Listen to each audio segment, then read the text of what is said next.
Hello दोस्तों, वो techno take channel पर चलिए देख लेते हैं माई 11 सबसे हैरान करने वाली बात है इसकी प्रोसेसर। Mi 11 आपको प्रोसेसर मिला है विलियम स्नैपड्रैगन 888 तो गेमिंग के लिए बहुत अच्छा है। डिस्प्ले का बात बोले तो डिस्प्ले आपको मिल रहा है 6.81 इंच की 2K एमुलेट। रिफ्रेश रेट आपको मिल रहा है 120 हर्ट्ज और उसके साथ आपको टच सैम्पलिंग मिल रहा है 480 हर्ट्ज का आपको चलने में स्मूथली प्रोवाइड करेगा। प्रोडक्शन आपको न्यू प्रोडक्शन मिल रहा है रेगुलर बूस्टर और उसके साथ आपको मिल रहा है लॉक स्क्रीन अंडर स्क्रीन।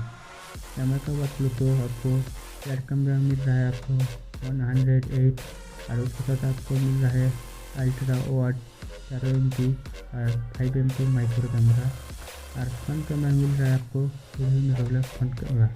तो बताइए आपको विलियम स्नैपड्रैगन 888 प्रोसेसर मिल रहा है।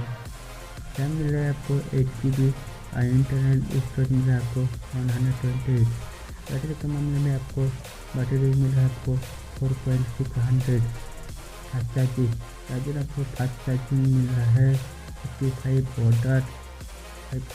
वाट वायरलेस चार्जिंग जो आपको 30 एंड 40 मिनट में आपको फुल चार्ज प्रोवाइड करेगा। ब्लूटूथ कनेक्टिविटी को बात करें तो आपको मिलता है 5.20। इस मोबाइल का सबसे बहुत अच्छा है